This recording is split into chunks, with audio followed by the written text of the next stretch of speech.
Wait, should I take off the jersey now? I mean, they just won, right? So I gotta save the energy in the jersey and save it. I mean, like I don't want to sweat in this jersey and make it smell bad.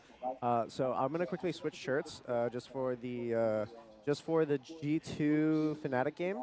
So I'll be right back, chat.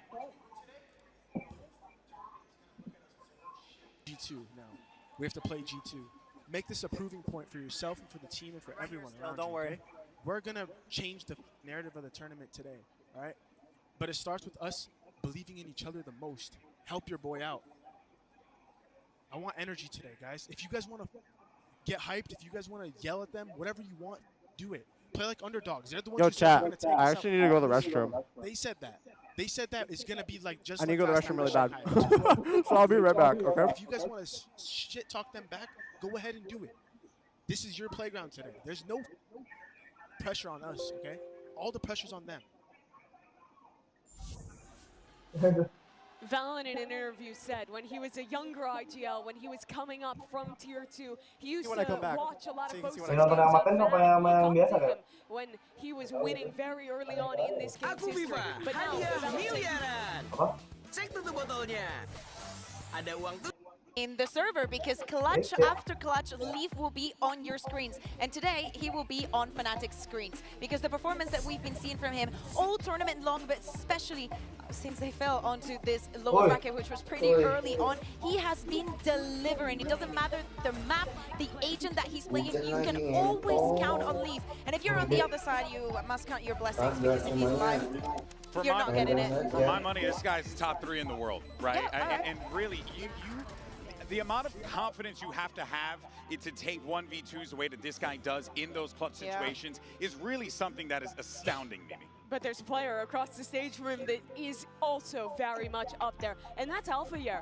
You look back at Fnatic, through all the tournaments they've had where things have gotten close, there's a common thread. Alpha, when they eliminated G2 like we were talking about, he was dominant, plus 21 in kills in that game, and he's having those kind of performances again.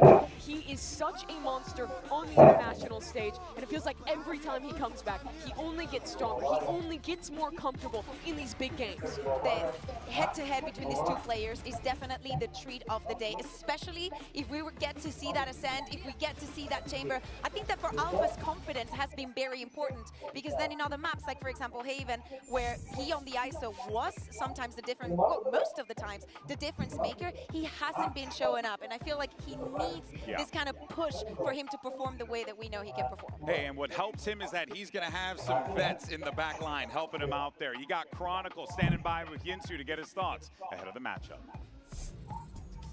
We have a pretty exciting rematch coming up. Now, the last time, Kron, you faced G2, roster was a little bit different. You didn't have Kayak or Crashies. Tell me, what kind of impact have they brought to this roster, and maybe to you individually as well? I think the biggest difference in terms of our roster right now is that Kayak and Crashes brought very positive vibes in our team. Also, like, not talking about the skill and other stuff because it's quite different, but the positive impact on our vibes in the team really helped a lot. Right now I also have to focus on different stuff, not just like thinking about how to make my team how to control my team being much better in terms of positivity, mental, how they like feel before the matches. I trust them, like they trust me, and we are doing good. Well, that's great news to hear. Good luck today, Kron. Thank you.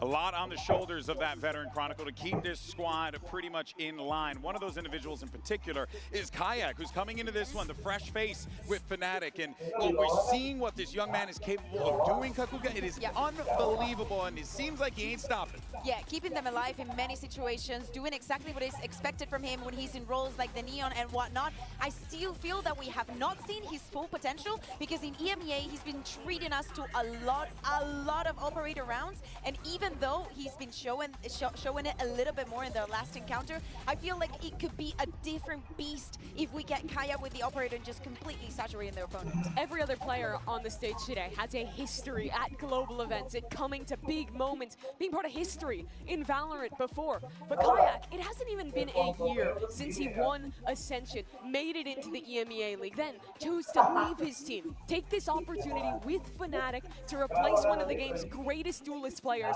And somehow he has filled that role. He has filled those massive shoes perfectly and kept that up in these higher and higher pressure games. And now this is going to be the biggest game that he has ever played, but he showed no signs of slowing down. Yeah, and really on the other side with G2 as well, right? They have also showed no signs of slowing down after that comeback win that they've had. Can they feed off of that momentum here? Because it's going to be really difficult to stop Kayak. On his counterpart, with Jogimo being back in the Euro, being back also in the roles that he's been practicing the most throughout the year and shining the most, I think that we get the most evened out ground for both of the teams in the involvement that we've seen in the tournament. Yeah, there's history even there too for Jojimo, having lost to this Fnatic team back in Masters Tokyo, having that rivalry with them when he was on Evil Geniuses.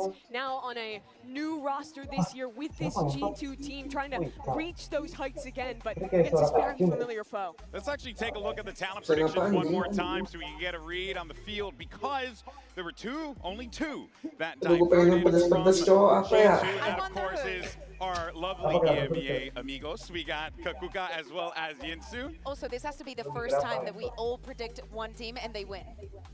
Yeah, you know what? You're right. It's a rarity. We did it, guys. We did it.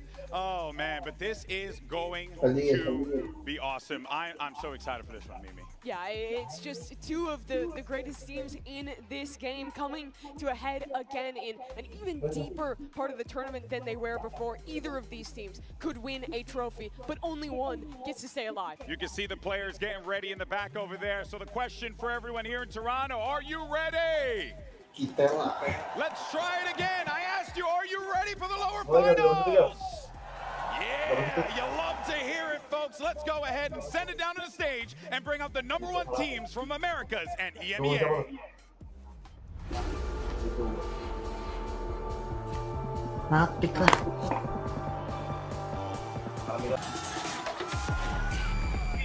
But